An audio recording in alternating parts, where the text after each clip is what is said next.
તો હવે ગઈ વખતે આપણે કલિલમય દ્રાવણના ગુણધર્મો ભણી ગયા. કલિલમય દ્રાવણના ગુણધર્મો આપણે 3 ગુણધર્મ જોયા હતા. એક સંખ્યાત્મક ગુણધર્મ,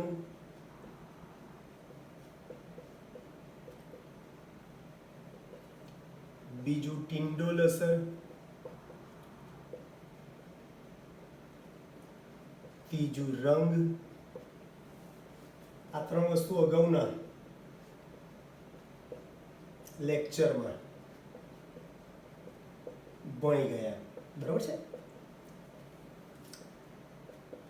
આજે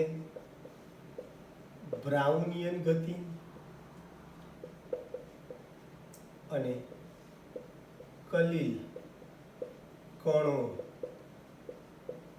પરના વીજભાર વિશે આપણે ભણવાનું છે. બરાબર. આજે આપણે આ 2 ટોપિક ભણવાના છે. શરૂઆત કરીએ આપણે બ્રાઉનિયન ગતિથી.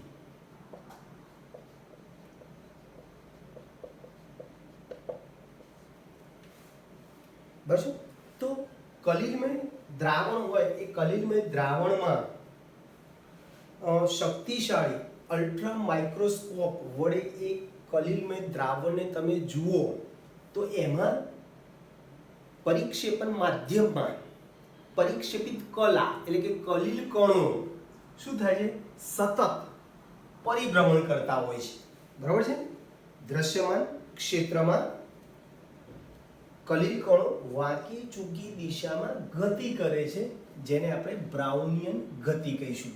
આ જીવ વૈજ્ઞાનિક રોબર્ટ બ્રાઉને આ પ્રકારની ગતિ નિહાળેલી હોવાથી એને આપણે બ્રાઉનિયન ગતિ કહીશું. તો સા સિમ્પલ થઈ ગયું. ફરીથી બોલું છું. તમે કોઈ પણ કલિલમય દ્રાવણ લો તો એ કલિલમય દ્રાવણને આપણે શક્તિશાળી અલ્ટ્રા માઇક્રોસ્કોપ વડે એને આપણે દ્રાવણને જોઈએ તો એ દ્રાવણમાં રહેલા કલિલ કણો દ્રશ્યમાન ક્ષેત્રમાં દ્રાવણમાં રહેલા કલિલ કણો સતત વાંકી ચૂકી દિશામાં ગતિ કરે છે, ઝિગઝેગ દિશામાં ગતિ કરે છે, જેને આપણે બ્રાઉનિયન ગતિ કહીશું. આ રીતે નક્કી ના હોય એની દિશા. તો આ રીતે અહીંયાથી શરૂ થયું તો એ કલિલ કણ સતત વાંકી ચૂકી દિશામાં શું કરે છે ભાઈ? આ રીતે ગતિ કરે છે, જેને આપણે બ્રાઉનિયન ગતિ કહીશું. આ બ્રાઉનિયન ગતિ જે છે એ કોની પર આધાર રાખે? એટલે ટૂંકમાં કલિલ કણોની વાંકી ચૂકી દિશામાં ગતિ. કલિલ કણો વાંકી ચૂકી દિશામાં. કલિલ કણો શેમાં ભાઈ?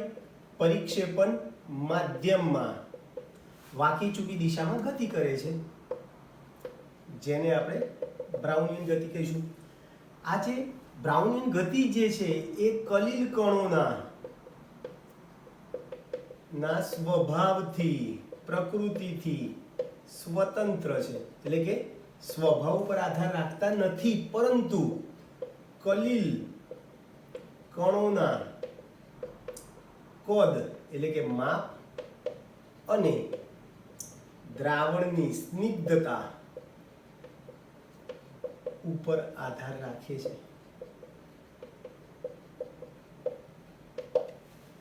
બોલો. જેમ કલિલ કણોનું કદ જેમ નાનું, બરાબર યાદ રાખજો, કલિલ કણોનું કદ જેમ નાનું એટલે વધુ નાનું અને સ્નિગ્ધતા વધુ ઓછી એટલે કે ઓછી. વધુ ઓછીનો અર્થ ઓછીમાં વધારે ઓછી રીતે. એટલે કલિલમય કણોનું કદ નાનું, જેમ કદ નાનું, કલિલ કણોનું જેમ કદ નાનું અને સ્નિગ્ધતા ઓછી, તેમ બ્રાઉનિયન ગતિ ઝડપી.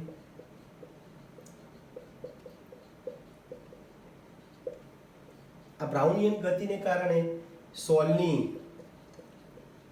સ્થાયીતા માટે જવાબદાર છે. બ્રાઉનિયન ગતિ સોલની સ્થાયીતા માટે જવાબદાર છે. તો તમને બ્રાઉનિયન ગતિ ટૂંકમાં પૂછે તો તમે આ 5-6 વાક્ય લખી શકશો. ભાઈ ફરીથી બોલું છું એકવાર. જ્યારે કલિલમય દ્રાવણને શક્તિશાળી અલ્ટ્રા માઇક્રોસ્કોપમાં નિહાળવામાં આવે ત્યારે દ્રશ્યમાન ક્ષેત્રમાં કલિલ કણો પરિક્ષેપિત માધ્યમમાં વાંકી ચૂકી દિશામાં ગતિ કરતા જોવા મળ્યા. આવું સૌ પ્રથમ રોબર્ટ બ્રાઉન નામના વૈજ્ઞાનિકે જોયું, જેને કલિલ કણોની આવી ગતિને એને શું નામ આપ્યું ભાઈ? બ્રાઉનિયન ગતિ. આ બ્રાઉનિયન ગતિ જે છે એ અસ્તવ્યસ્ત ગતિ કરે છે. એ કલિલ કણોના સ્વભાવથી સ્વતંત્ર છે. બ્રાઉનિયન ગતિ કલિલ કણોના કદ અને દ્રાવણની સ્નિગ્ધતા ઉપર આધાર રાખે છે. જેમ કલિલ કણોનું કદ નાનું, સ્નિગ્ધતા ઓછી, એમ બ્રાઉનિયન ગતિની ઝડપ વધુ. બ્રાઉનિયન ગતિની ઝડપ વધુ ઝડપી હોય છે અને તે સોલની સ્થાયીતા માટે જવાબદાર છે. ઓકે સાહેબ, આ બ્રાઉનિયન ગતિ ઉદ્ભવવાનું કારણ શું છે? તો કે ભાઈ પરિક્ષેપિત માધ્યમના કણો પરિક્ષેપણ માધ્યમના કણો પરિક્ષેપિત કલા ના કણો એટલે કે કલિલ કણોને ધક્કો મારે છે. પરિણામે બ્રાઉનિયન ગતિ ઉદ્ભવે છે.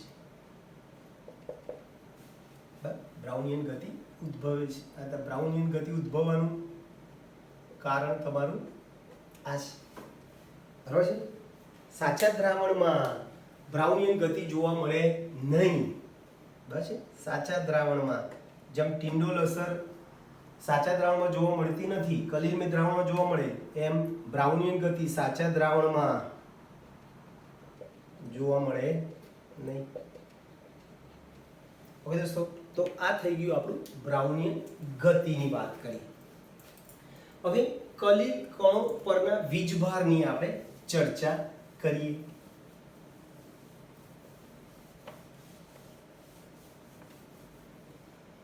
ચલો, કલિલ કણ પરનો વીજભાર.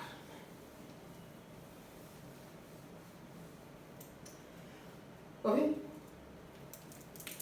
આ કલિલ કણ પરનો વીજભાર ટોપિક આપણે સમજવો છે. આઈએમપી. તો ભાઈ દરેક કલિલ કણ જે છે ને એ ચોક્કસ વીજભાર ધરાવે છે. કલિલ કણ હોય, સપોઝ કે કલિલમય દ્રાવણ છે, તો એ દ્રાવણમાં જેટલા કલિલ કણ છે દરેક કલિલ કણ એક સરખો વીજભાર ધરાવતા હોય છે. પછી એ ધન વીજભાર ધન પણ હોઈ શકે, એ વીજભાર જે છે ધન પણ હોઈ શકે અથવા ઋણ પણ હોઈ શકે. બરાબર છે? તો બરાબર યાદ રાખજો, કલિલ કણો પર શું હોય છે? દરેક કલિલ કણ વીજભાર ધરાવે છે. પછી તે ધન કે ઋણ હોઈ શકે, ગમે તે બેમાંથી ગમે તે વીજભાર ધરાવે. અને આ ધન અને ઋણ વીજભારને કારણે કલિલ કણો સમુચ્ચયથી ભેગા થઈ શકતા નથી. કારણ કે સમાન વીજભાર વચ્ચે શું થાય ભાઈ? અપાકર્ષણ થાય. અને અપાકર્ષણને કારણે કલિલ કણો સમુચ્ચયથી ભેગા થઈ શકતા નથી. બરાબર છે? એટલે વીજભાર ને લીધે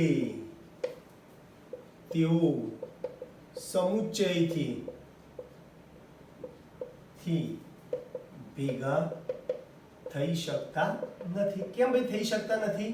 કારણ કે કણો જ્યારે નજીક આવશે, સમાન વીજભાર ધરાવતા હોવાને કારણે કણો વચ્ચે શું થાય છે ભાઈ? અપાકર્ષણ થાય છે, ભેગા થઈ શકતા નથી, સ્કંદન થતું નથી. સ્કંદન થવું એટલે અવક્ષેપ બની જતા નથી, કારણ કે કણો ભેગા થઈ શકતા નથી. હવે હમણાં જ કીધું કે કલિલ કણો જે છે બે પ્રકારના વીજભાર ધરાવે, ધન વીજભાર ધરાવે કાં તો ઋણ વીજભાર ધરાવે. એટલે ધન ભારિત સોલ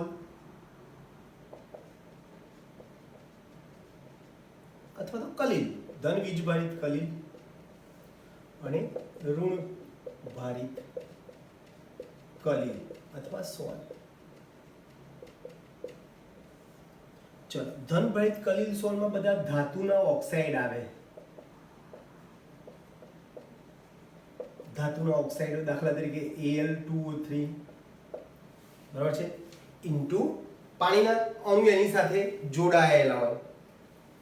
પાણીના X અણુ લો Al2O3 CrO2 into X H2O Fe2O3 into X H2O. તો આ બધા ધાતુના શું છે ભાઈ? ઓક્સાઇડ છે. બરાબર છે. Al2O3 CrO3 Fe2O3 into XH2 આ બધા ધાતુના ઓક્સાઇડો છે જે ધન વીજભાર ધરાવે છે. પછી હિમોગ્લોબિન છે.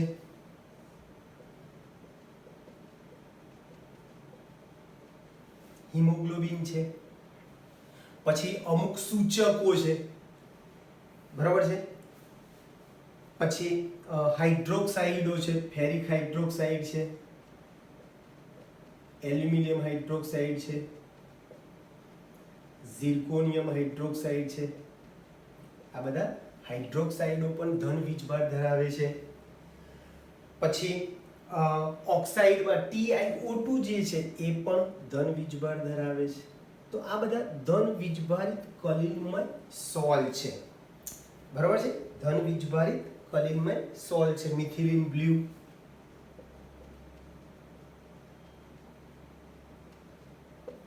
ચલો, એ જ પ્રમાણે ઋણ વીજભારિત કલીલમય સોલમાં કેટલીક ધાતુઓ આવે છે.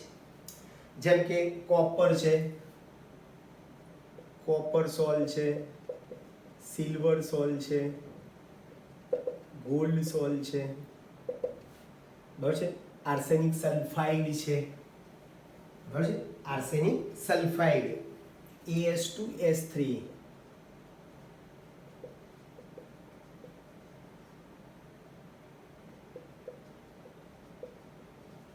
બરાબર છે. As2S3 arsenious sulphide, arsenious sulphide. પછી CdS.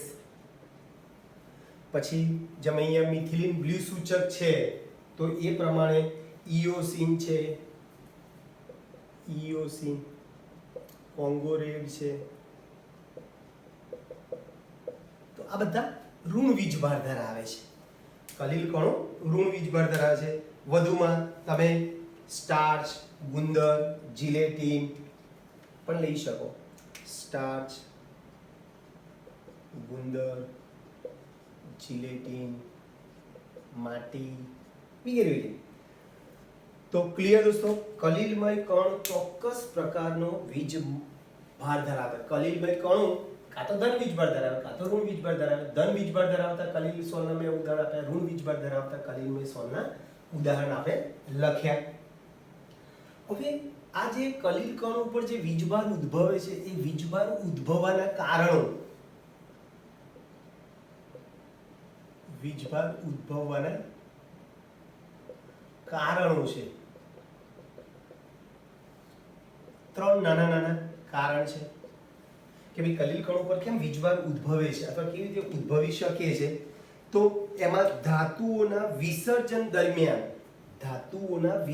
દરમિયાન સોલ દ્વારા ગ્રહણ કરેલ ઇલેક્ટ્રોન ને કારણે. હવે ઇલેક્ટ્રોન ગ્રહણ કરે તો સોલ ઉપર વીજભાર ઋણ ધારણ થશે. બરાબર છે. ધાતુઓનું જ્યારે વિસર્જન કરીએ છીએ આપણે ત્યારે શું થાય છે ભાઈ? ધાતુઓના વિદ્યુતીય વિસર્જન દરમિયાન સોલ દ્વારા ગ્રહણ કરેલા ઇલેક્ટ્રોનને કારણે, પછી કલીલમય સોલ ઉપર અધિશોષણ થવાને કારણે વિદ્યુત વિભાજ્યના પસંદગીયુક્ત દ્રાવણમાંથી વિદ્યુત વિભાજ્યના આયનોનું પસંદગીયુક્ત અધિશોષણ થવાથી અને દ્વિસ્તર થવાથી, દ્વિસ્તર વિદ્યુતીય દ્વિસ્તર, વિદ્યુતીય દ્વિસ્તર. બરાબર. અહીંયા પસંદગીયુક્ત આયનોનું અધિશોષણ અને સોલના ઇલેક્ટ્રોન ગ્રહણ મેળવવાને લીધે વીજભાર ઉદ્ભવે છે. તો યાદ રહેશે દોસ્તો, ખલીલ કણ ઉપર વીજભાર ઉદ્ભવના કારણોમાં પહેલું કારણ શું કીધું ભાઈ આપણે? સોલ દ્વારા ઇલેક્ટ્રોન ગ્રહણ કરવાથી અથવા તો દ્રાવણમાં રહેલા પસંદગીયુક્ત આયનોનું અધિશોષણ થવાથી અથવા તો વિદ્યુતીય દ્વિસ્તર રચાવાને લીધે તમને વીજભાર ખલીલ સોલ પર વીજભાર ઉદ્ભવે છે. ચલો, કેવી રીતે પસંદગીયુક્ત આયનોનું અધિશોષણ થાય છે એની આપણે વાત કરીએ. ચલો, Ki ના દ્રાવણમાં સમજો, Ki ના દ્રાવણમાં AgNO3 ઉમેરતા પછી બીજી વાર AgNO3 ના દ્રાવણમાં Ki ઉમેરીએ છીએ. સમજો બરાબર. Ki ના દ્રાવણમાં AgNO3 ઉમેરીએ તો આપણને AgI ના અવક્ષેપ મળશે. AgI ના અવક્ષેપ મળશે. હવે મને કહો, Ki ના દ્રાવણમાં AgNO3 ઉમેરે છે એટલે Ki જે છે પરિક્ષેપિત માધ્યમ કહેવાય જેનું પ્રમાણ વધારે છે, અને આ પરિક્ષેપિત કલા કહેવાય જેનું પ્રમાણ ઓછું છે. તો શું થશે ભાઈ? આ અવક્ષેપ છે, એ અવક્ષેપની સપાટી ઉપર પસંદગીયુક્ત આયનોનું અધિશોષણ થશે. જો આ પરિક્ષેપણ માધ્યમમાં ઋણ આયન છે I માઈનસ, એટલે એ I માઈનસ નું શું થશે ભાઈ? આ AgI ના અવક્ષેપની સપાટી ઉપર પસંદગીયુક્ત I માઈનસ આયનનું અધિશોષણ થાય છે અને પરિણામે આ ખલીલ કયો વીજભાર ધરાવે? ઋણ વીજભાર ધરાવે. ચલો, આનાથી ઊંધી વાત કરીએ આપણે. જો મેં ઉપર Ki ના દ્રાવણમાં AgNO3 નાખ્યું ને, હવે હું શું કરું? AgNO3 ના દ્રાવણમાં Ki ઉમેરીએ તો અવક્ષેપ તો આપણે AgI ના જ મળવાના છે, પણ અહીંયા હવે માધ્યમ શું થઈ ગયું? આ પરિક્ષેપિત માધ્યમ છે AgNO3 અને Ki પરિક્ષેપિત કલા છે. માધ્યમમાં રહેલ, જો અહીંયા ઋણ આયન જોડાઈ ગયું, અહીંયા માધ્યમમાં રહેલ Ag પ્લસ આ અવક્ષેપની સપાટી ઉપર અધિશોષિત થાય છે અને પરિણામે સોલ કયો વીજભાર ધારણ કરશે? ધન વીજભાર ધારણ કરે છે. તો પસંદગીયુક્ત આયનોનું શું થાય છે? અધિશોષણ થાય છે. અહીંયા અવક્ષેપની સપાટી ઉપર I માઈનસ અધિશોષિત થાય છે અને અહીંયા AgI અવક્ષેપની સપાટી ઉપર Ag પ્લસ નું અધિશોષણ થાય છે. ત્રીજું ઉદાહરણ પણ તમે કહી શકો. FeCl3 તમે લો તો એ FeCl3 ને વધુ પ્રમાણમાં ગરમ પાણીમાં નાખવામાં આવે. FeCl3 ને વધુ પ્રમાણમાં ગરમ પાણીમાં ઉમેરતા શું થશે ભાઈ? FeCl3 ઉપર એને ગરમ કરશો એટલે એનું ઓક્સાઇડમાં શું થઈ જશે ભાઈ? રૂપાંતર થઈ જશે. જળયુક્ત ફેરિક ઓક્સાઇડ બને છે. Fe2O3 XH2O અને એની ઉપર Fe+3 શું થઈ જાય ભાઈ? અધિશોષિત થાય છે. આ ધનભારિત બનશે. હવે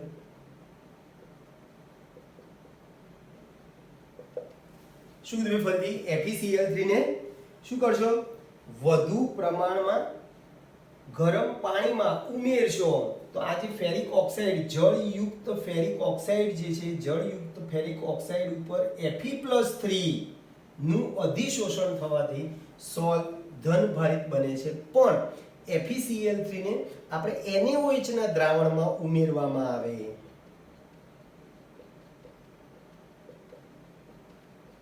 NaOH ના દ્રાવણમાં ઉમેરવામાં આવે તો શું થશે ભાઈ? Fe2O3 XH2O અને NaOH માંથી OH માઇનસ નું અધિશોષણ થાય છે અને પરિણામે આ ઋણભારિત સોલ બને છે. શું બને ભાઈ? ઋણભારિત બને.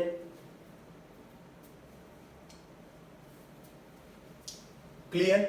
તો પસંદગી યુક્ત આયનોનું અધિશોષણ કેવી રીતે થાય છે એની આપણે ચર્ચા કરી. યાદ રાખજો, ઘણી વખત MCQ માં પૂછાય છે.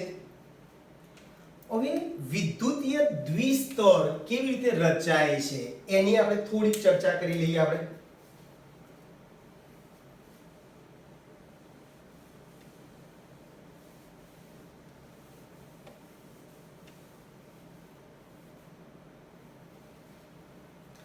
ચલો, હવે કલિલમય સોલની આસપાસ વિરોધી વીજભાર ધરાવતા સ્તરોનું સ્તર બને છે. કલિલમય કણોની આસપાસ વિરુદ્ધ વીજભાર ધરાવતા સ્તરોનું એક પ્રકારનું સ્તર બને છે, સંયોગીકરણ થાય છે, જેને હેમિલ્ટન અથવા હેલ્મહોલ્ટ્ઝ વિદ્યુતીય દ્વિસ્તર કહીશું. આ રીતે જો AgI છે, આ ઘન છે, અવક્ષેપ છે. સમજો, AgI ના અવક્ષેપ છે. હવે એની ઉપર I માઇનસ આયનોનું અધિશોષણ થાય છે. હવે ઘન ઉપર અવક્ષેપની સપાટી પર કોનું અધિશોષણ થયું ભાઈ? ઋણ આયન.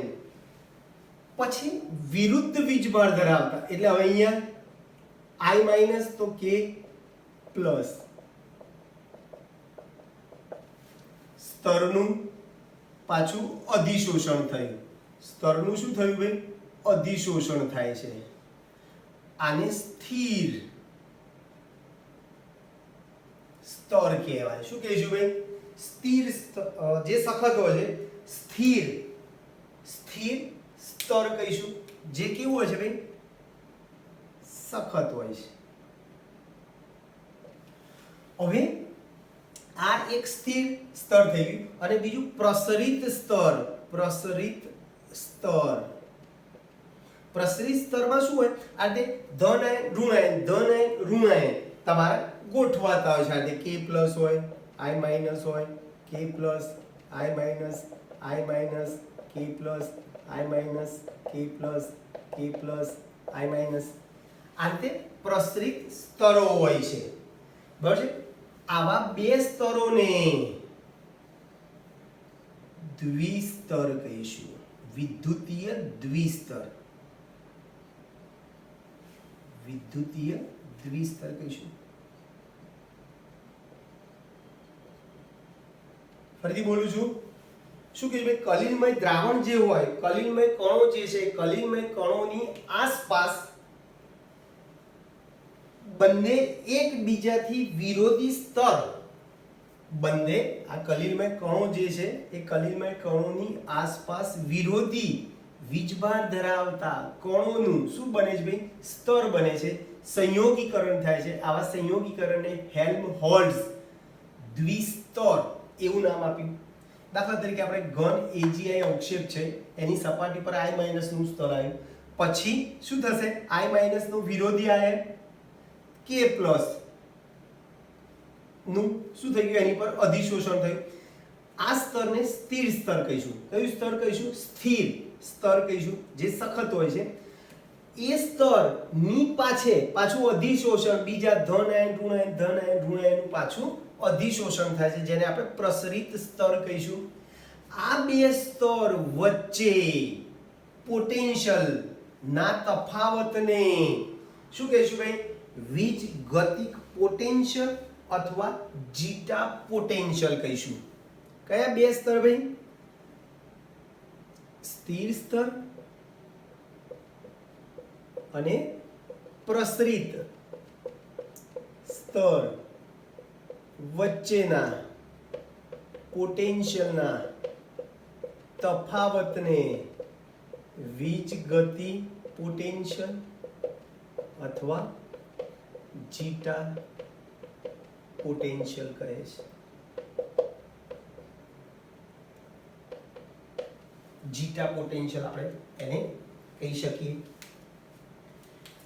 હવે જો અવક્ષેપના બે કણો વચ્ચે આ રીતે દ્વિસ્તર થતા હોય તો કોઈ સવાલ નથી, પણ અવક્ષેપના કણો વચ્ચે દ્વિસ્તર ના થતું હોય, દ્વિસ્તર ના રચાતું હોય તો તે શું કરશે ભાઈ? એ કણો પૂરતા પ્રમાણમાં નજીક આવશે. વાન ડેર વાલ્સ આકર્ષણ બળને કારણે એ કણો નજીક આવે છે. વાન ડેર વાલ્સ આકર્ષણ બળને કારણે કણો શું થશે ભાઈ? નજીક આવે છે. બરાબર છે. અને આકૃતિમાં દર્શાવ્યા મુજબ કણો પાસે દ્વિસ્તર હોય તો એકંદર અસર હેઠળ એ લોકો અપાકર્ષણથી પાછા જુદા પડી જાય. બરોબર છે. એટલે અવક્ષેપ પાસે દ્વિસ્તર, અવક્ષેપના કણો પાસે દ્વિસ્તર ના હોય તો શું થઈ જાય? આ દ્વિસ્તરને કારણે શું થાય? એકબીજાને આકર્ષી રાખે છે. પણ દ્વિક્ષર ના હોય, દ્વિસ્તર ના હોય તો એ શું થઈ જાય ભાઈ? અલગ પડી જાય છે. કણો શું થઈ જાય ભાઈ? અલગ પડી જાય છે. હવે આ કલિલ કણો વીજભાર ધરાવે છે એવું નક્કી કેવી રીતે થયું? તો પહેલા તો દરેક વસ્તુ આટલી વસ્તુ ક્લિયર હોય દરેકને કે દરેક કલિલ કણ વીજભાર ધરાવે છે. પછી એ ધન વીજભાર ધરાવે કે ઋણ વીજભાર ધરાવે. વીજભારને કારણે કલિલ કણો સમુચ્ચયથી ભેગા થતા નથી, પરિણામે અવક્ષેપ મળતા નથી. કલિલ કણો ધન વીજભારવાળા અને ઋણ વીજભાર ધરાવતા હોય છે, જેના આપણે ઉદાહરણ પણ આપે. બરાબર છે. કલિલ કણ ઉપર વીજભાર ઉત્પન્ન થવાના કારણો 3 છે. સોલના ઇલેક્ટ્રોન ગ્રહણને કારણે, અથવા કલિલ કણના સોલ ઉપર પસંદગીયુક્ત આયનોનું અધિશોષણ થવાથી અને વિદ્યુતીય દ્વિસ્તર રચાવાને કારણે. તમને આ ઉદાહરણ આપી દીધા કે ભાઈ Ki ના દ્રાવણમાં AgNO3 ઉમેરશો તો જે સોલ મળશે એ ઋણ વીજભારિત થશે. AgNO3 દ્રાવણમાં Ki ઉમેરીએ તો આપણને જે સોલ મળશે ધન વીજભાર વાળો મળશે. FeCl3 ને વધુ પ્રમાણમાં ગરમ પાણીમાં ઉમેરતા ધન વીજભારિત સોલ બનશે અને NaOH ના દ્રાવણ ઉમેરતા ઋણ વીજભારિત સોલ બને છે. બરાબર છે. તમે પસંદગીયુક્ત કોઈ પણ અવક્ષેપ લીધે એની પર પસંદગીયુક્ત આયન આવી ગયા, પછી એ આયન કરતા વિરુદ્ધ વીજભાર ધરાવતા આયનો નું પાછું એની ઉપર સ્તર બને છે. આવા સ્થિર સ્તરને, આવા સખત સ્તરને આપણે સ્થિર સ્તર કહીશું. એ સ્તરની ઉપર પ્રસરિત સ્તરના આયનો લમસમ ગોઠવાતા હોય છે. આ બે સ્તર, સ્થિર સ્તર અને પ્રસરિત સ્તર વચ્ચેના તફાવતને, પોટેન્શિયલના તફાવતને આપણે વીજ ગતિ પોટેન્શિયલ અથવા જીટા પોટેન્શિયલ કહીશું. બરાબર છે. અને અવક્ષેપ અદ્રાવ્ય કણો જે છે એ અદ્રાવ્ય અવક્ષેપના કણો ઉપર જો દ્વિસ્તર રચાતું ના હોય તો એ કલિલ કણો શું થઈ જાય? એકબીજાથી દૂર અપાકર્ષણને કારણે છૂટા પડી જાય છે. હવે આ જે કલિલ કણો વીજભાર ધરાવે છે એ વીજભાર ધરાવે છે એવું ખબર કેવી રીતે પડે? તો કે ભાઈ એના માટે ઇલેક્ટ્રોફોરેસિસ નામનું સાધન આવે છે. વિદ્યુત કણ સંચાલન જેને ગુજરાતીમાં કહેવાય.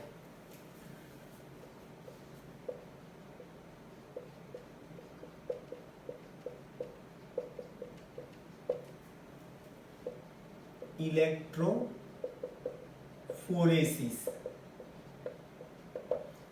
આ વિદ્યુત કણ સંચાલનની મદદથી કલિલ કણો કયો વીજભાર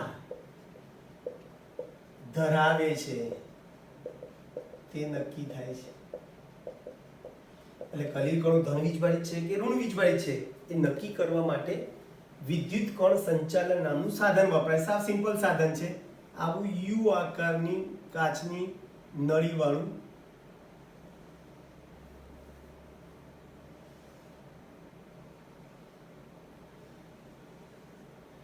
યુ આકારની કાચની નળી હોય છે, જેની અંદર અહીંયાથી આપણે દ્રાવણ ભરીએ છીએ. આપણે અહીંયા ટ્યુબ હોય, અહીંયાથી આપણે કલિલમય દ્રાવણ ભરી દઈશું અને પછી વિદ્યુત ધ્રુવ મૂકવાના હોય છે. બંને યુ આકારની કાચની જે નળીઓ હોય છે એમાં એનોડ અને કેથોડ વિદ્યુત ધ્રુવ ડુબાડેલા છે.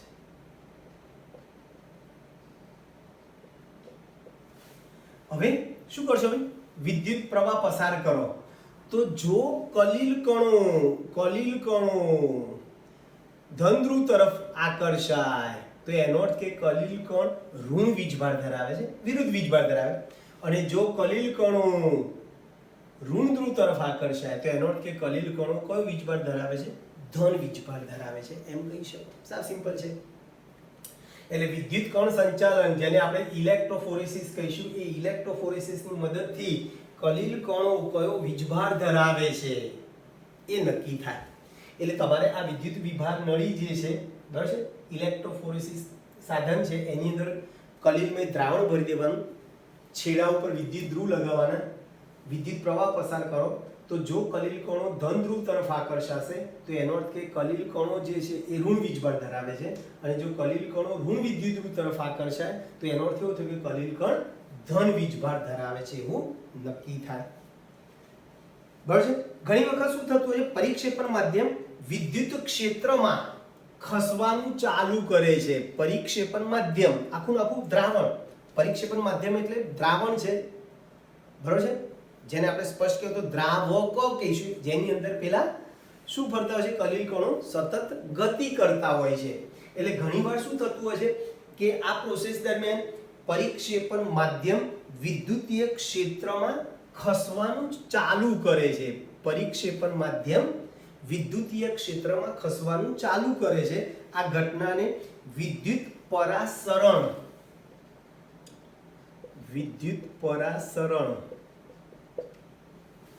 અથવા વિદ્યુત અભિસરણ પણ કહીશું.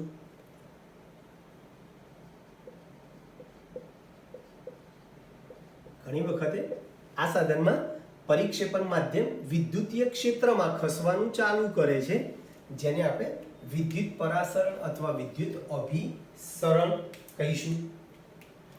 પછી સ્કંદન અથવા અવક્ષેપણ. મેં હમણાં તમને કીધું કે કલીલ કણો જે છે એ ચોક્કસ વીજભાર ધરાવે છે. હવે એ કલીલ કણો વીજભાર ધરાવતા હોવાને કારણે સમુચ્ચયથી ભેગા થઈ શકતા નથી, અવક્ષેપ આપતા નથી. તો કે સાહેબ આપણે અવક્ષેપ મેળવવા હોય, સ્કંદન કરવું હોય તો પહેલી શરત છે તમારે એ કલીલ કણ પરનો જે વીજભાર જે છે એ વીજભાર તમારે શું કરવો પડે ભાઈ? દૂર કરવો પડે. કલીલ કણ પરનો વીજભાર તમારે દૂર કરો. તો કલીલ કણ પરનો વીજભાર દૂર થઈ જાય તો શું થાય? કલીલ કણો સમુચ્ચયથી ભેગા થાય અને શું બની જાય ભાઈ? અવક્ષેપ બની જાય. એટલે સ્કંદનની મારે વ્યાખ્યા આપવી હોય તો વિદ્યુત વિભાજ્યના ઉમેરણથી કલીલ કણોનું સમુચ્ચય બની જવું અને અદ્રાવ્ય અવક્ષેપ બનવા, જેને આપણે શું કહીશું ભાઈ? સ્કંદન કહીશું. ટૂંકમાં કલીલ કણોનું બેસી જવું, કલીલ કણોનું બેસી જવું, ઠરી જવું, જેને આપણે શું કહીશું ભાઈ? સ્કંદન કહીશું. બરાબર છે. તો બરાબર યાદ રાખો, સોલનું સ્કંદન કેવી રીતે કરશો ભાઈ તમે? તો પહેલા તો સોલ એટલે કે કલીલ કણ ઉપર જે વીજભાર જે છે એ વીજભારને તમારે પહેલા તો દૂર કરવો પડે. કે સાહેબ કેવી રીતે દૂર કરાય? તો એમાં યોગ્ય વિદ્યુત વિભાજ્ય ઉમેરવાનું. અને યોગ્ય વિદ્યુત વિભાજ્ય તમે ઉમેરો તો કલીલ કણ પરનો વીજભાર દૂર થાય. કલીલ કણ પરનો વીજભાર, સોલ પરનો વીજભાર દૂર થાય તો પછી એ કલીલ કણો સમુચ્ચયથી શું થાય? ભેગા થાય અને અવક્ષેપ રૂપે ઉત્પન્ન થાય, ઉત્સર્જિત થાય, અવક્ષેપ બની જાય. ટૂંકમાં કલીલ કણોનું બેસી જવું, ઠરી જવું, બરાબર છે, એ ઘટનાને આપણે શું કહીશું ભાઈ? સ્કંદન કહીશું. હવે આ સ્કંદન થવા માટે જલ વિરાગી, જો કલીલ બે પ્રકારના છે, જલ વિરાગી અને જલ અનુરાગી. તો કે સાહેબ જલ વિરાગી સોલનું સ્કંદન કરવાની રીતો અને જલ અનુરાગી સોલનું સ્કંદન કરવાની રીતો કઈ છે એની આપણે થોડી ઝડપથી ચર્ચા કરીએ. ચલો પહેલા તો જલ વિરાગી સોલ એટલે શું તમને બધાને ખબર છે. જલ વિરાગીમાં માધ્યમ અને કલાના કણોને એકબીજા માટે આકર્ષણ હોતું નથી, બરાબર છે. અને અનુરાગીમાં માધ્યમના કણો અને કલિલ કણોને એકબીજા માટે આકર્ષણ હોય છે. હવે અહીંયા આકર્ષણ હોતું નથી એટલે સ્કંદન કરું, સ્કંદન અર્થ ફરીથી બોલું, સ્કંદન કરવાનો એક જ શરત છે, તમારે કલિલ કણ પરનો વીજભાર શું કરી નાખો ભાઈ, દૂર કરી નાખો. હવે વીજભાર દૂર કરવા માટે કઈ કઈ વસ્તુ છે આપણે અહીંયા જોવાની છે, બરાબર છે. એટલે કલિલ કણ પરનો વીજભાર તમે જો દૂર કરી દેશો તો પછી એ કલિલ કણો સમુચ્ચયથી શું થઈ જશે, ભેગા થશે અને સ્કંદન પામશે. તો પહેલા તો જલ વિરાગી સોલના સ્કંદન કરવા માટેની પહેલામાં પહેલો મુદ્દો છે વિદ્યુત કણ સંચાલન, બરાબર છે. પહેલામાં પહેલું છે વિદ્યુત કણ સંચાલન. આ છે શું કરશું ભાઈ, સપોઝ કે અહીંયા ધન વીજભારિત કલિલ છે તો એ ક્યાં આકર્ષાશે, ધન વીજભાર ધરાવતો કલિલ કણો હતો એ ક્યાં જશે, ઋણ વીજભાર તરફ જશે, બરાબર છે. અને ઋણ વાળો હતો ધન તરફ જશે. બોલો વીજભાર શું થઈ ગયું, તટસ્થ થઈ ગયો. વીજભાર તટસ્થ થઈ ગયો, શું થઈ ગયું, સ્કંદન થઈ ગયું. વીજભાર તટસ્થ થાય એટલે સ્કંદન થઈ જાય, સમજવું. પછી બે વિરુદ્ધ વીજભાર ધરાવતા કલિલમય સોલનું મિશ્રણ કરવું. બે વિરુદ્ધ વીજભાર ધરાવતા કલિલમય સોલનું શું કરવું ભાઈ, મિશ્રણ. એટલે સપોઝ કે એક ધન વીજભારિત કલિલમય સોલ છે ને બીજો ઋણ વીજભારિત કલિલમય સોલ છે, એ બંને સોલનું સપ્રમાણ મિશ્રણ કરો તો પણ સ્કંદન થઈ જાય. દાખલા તરીકે તમને ખબર છે કે ભાઈ ફેરિક ઓક્સાઇડ જે છે, ફેરિક ઓક્સાઇડ જે છે ધન વીજભારિત સોલ છે અને આર્સેનિયસ સલ્ફાઇડ જે છે એ ઋણ વીજભારિત સોલ છે. તો ફેરિક ઓક્સાઇડ અને આર્સેનિયસ સલ્ફાઇડ બંને સોલ ધન વીજભારિત અને ઋણ વીજભારિત સોલનું સપ્રમાણ મિશ્રણ તમે કરો તો વીજભાર તટસ્થ થઈ જાય. અને વીજભાર તટસ્થ થઈ જાય તો સોલનું શું થઈ જાય, સ્કંદન થઈ જાય. આવા સ્કંદને પારસ્પરિક સ્કંદન કહીશું. કયું કહીશું ભાઈ, પારસ્પરિક સ્કંદન. પારસ્પરિક સ્કંદન કહીશું. ચલો ત્રીજી વસ્તુ છે ઉકાળતા. તમે સોલને તમે ઉકાળો, બરાબર, કોઈ પણ ધન વીજભારિત કે ઋણ વીજભારિત સોલને તમે ઉકાળશો તો એ સોલ ઉપરના કલિલ કણ પરનો વીજભાર ધીમે ધીમે શું થઈ જશે, ઘટી જશે. વીજભાર ઘટી ગયો, કલિલ કણો સમુચ્ચયથી ભેગા થઈ ગયા, સ્કંદન થઈ ગયું. પછી દીર્ઘસ્થાયી પાશ્લેષણ. દીર્ઘસ્થાયી તમે કલિલમય સોલનું પાશ્લેષણ ડાયાલિસિસ વારંવાર કરતા રહેશો, બરાબર છે, તો પણ એ કલિલ કણ પરનો વીજભાર શું થાય, ધીમે ધીમે દૂર થઈ જાય છે. વીજભાર દૂર થઈ જાય છે, પરિણામે સ્કંદન થઈ જાય. પછી યોગ્ય વિદ્યુત વિભાજ્યનું ઉમેરવાથી, મેં હમણાં તમને કીધું કે ભાઈ કલિલ કણ દાખલા તરીકે ધન વીજભાર ધરાવે છે તો એમાં યોગ્ય ઋણ વીજભાર વાળો વિદ્યુત વિભાજ્ય ઉમેરો તો એ ધન વીજભાર વાળો પેલા ઋણ વીજભાર વાળા શું કરે ભાઈ, વીજભાર તટસ્થ કરી નાખે. કલિલ કણ દાખલા તરીકે ધન વીજભાર ધરાવે છે તો આપણે યોગ્ય વિદ્યુત વિભાજ્ય ઋણ વીજભાર વાળો ઉમેરીએ. તો ધન વીજભાર કલિલ ધરાવે છે, ઋણ વીજભાર વાળો વિદ્યુત વિભાજ્ય ઉમેરીએ છે તો એ ધન ઋણ વચ્ચે વીજભાર તટસ્થ થઈ જાય અને પરિણામે સોલનું શું થઈ જાય છે, સ્કંદન થાય છે. એવું જાણવા મળ્યું છે કે ઉત્તીર્ણ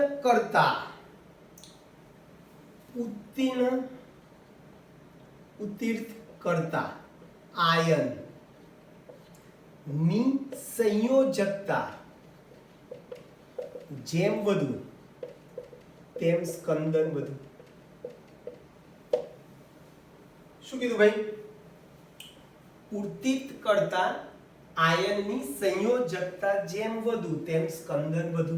દાખલા તરીકે Al+3 Mg+2 અને Na+ માં આ સૌથી વધુ, કારણ કે એની સંયોજકતા વધારે છે, +3 છે, એટલે આ સૌથી વધુ સ્કંદન કરશે, આ એનાથી ઓછું સ્કંદન કરશે, આ એનાથી બી ઓછું કરશે. એ જ ઋણ આયનમાં પણ PO4-3 SO4-2 Cl-, જેને સુલ્જ અને હાર્ડીના નિયમ કહીશું.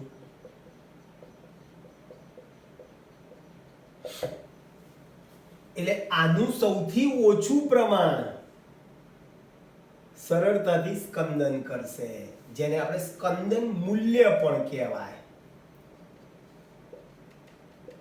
સ્કંદન મૂલ્ય અથવા અવક્ષેપિત મૂલ્ય પણ કહેવાય. બરોબર છે ભાઈ? એટલે સપોઝ કે આ બધા ધન વીજભારિત ઋણ વીજભારિત સોલ હોય તો એનું સ્કંદન કરવા માટે આ ઋણ વીજભાર વાળા આયનો લઈશું. ફરીથી બોલું છું, ઊંધું બોલવાનું. ઋણ વીજભારિત વાળા સોલ હોય તો આ ધન વીજભારિત વાળા સોલ લઈશું, વિદ્યુત વિભાજનનું દ્રાવણ લઈશું. અને ધન વીજભાર વાળા સોલ હોય તો એનું સ્કંદન કરવા માટે આપણે ઋણ આયન ધરાવતા વિદ્યુત વિભાજ્ય લઈશું. તો આનું પ્રમાણ સૌથી ઓછું હશે તો પણ સરળતાથી સ્કંદન થશે.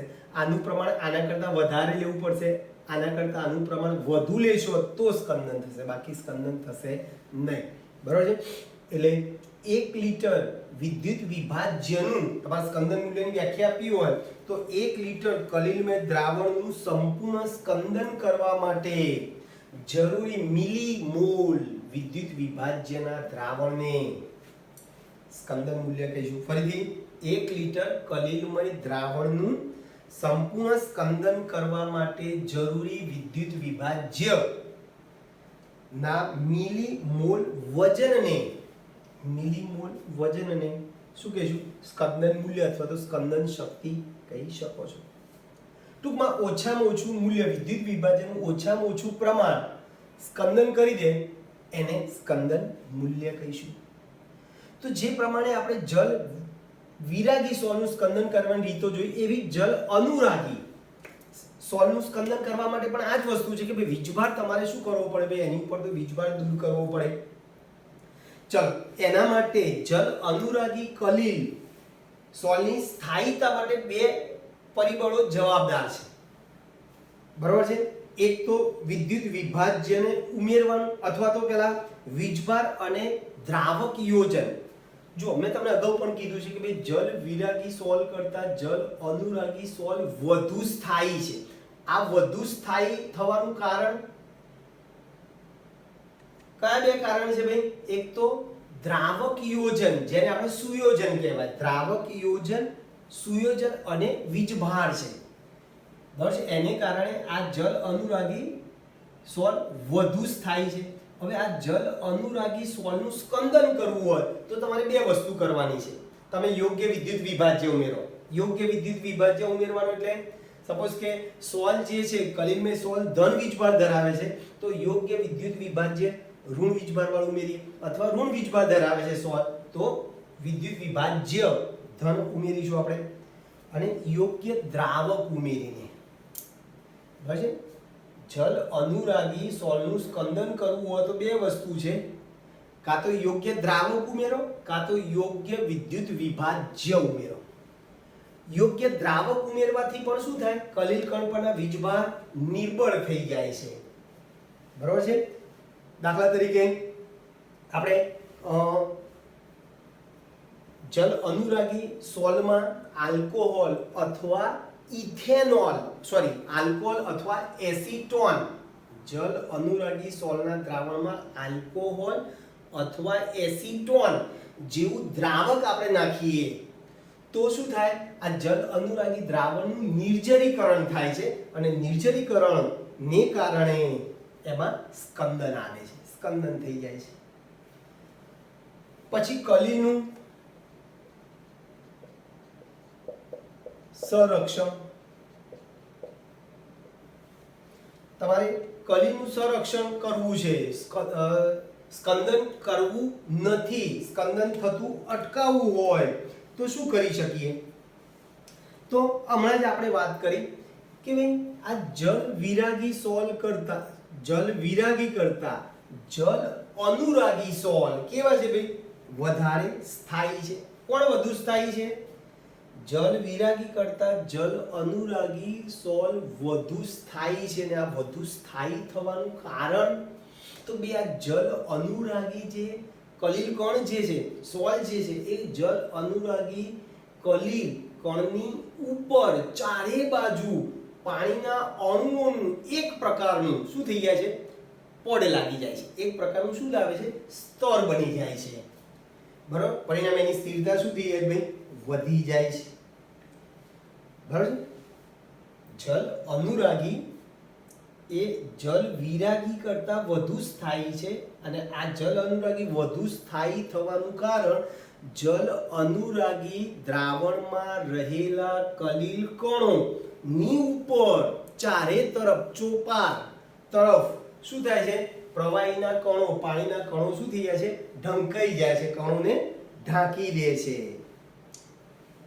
બીજી વસ્તુ, જલ અનુરાગી કલિલને દ્રવ વિરાગી સોલમાં ઉમેરવામાં આવે. સંરક્ષણ કરવા માટે જો પહેલી વસ્તુ તો આપણે શું કર્યું ભાઈ, આ જલ અનુરાગી જે છે એ જલ અનુરાગી સોલમાં જે કલિલ કણ જે છે એ કલિલ કણો ઉપર પાણીનું આવરણ આવે છે, આવરણ રચાય છે. અને બીજું, જલ વિરાગી સોલમાં તમે જલ અનુરાગી ઉમેરો, જલ વિરાગી સોલમાં જલ અનુરાગી સોલ ઉમેરો તો શું થશે ભાઈ, આ જલ વિરાગી કલિલમય સોલ જે છે, કલિલ સોલની ઉપર જલ અનુરાગી કલિલ કણોનું શું થઈ જાય છે ભાઈ, સ્તર થઈ જાય છે, બરાબર છે. બરાબર યાદ રાખો,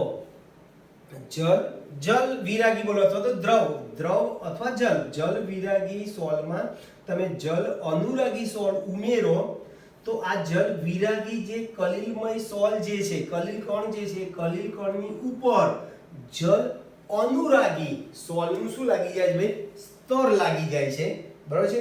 આમ જલ વિરાગી સોલ નું વિદ્યુત વિભાજ્યથી શું થાય છે ભાઈ, સંરક્ષણ થાય છે. જલ વિરાગી સોલનું શું થાય છે, સંરક્ષણ થાય છે. કોણ સંરક્ષણ કરે છે, જલ અનુરાગી સોલ આનું સંરક્ષણ કરે છે, જેને આપણે કલિલનું સંરક્ષણ કહી શકીએ.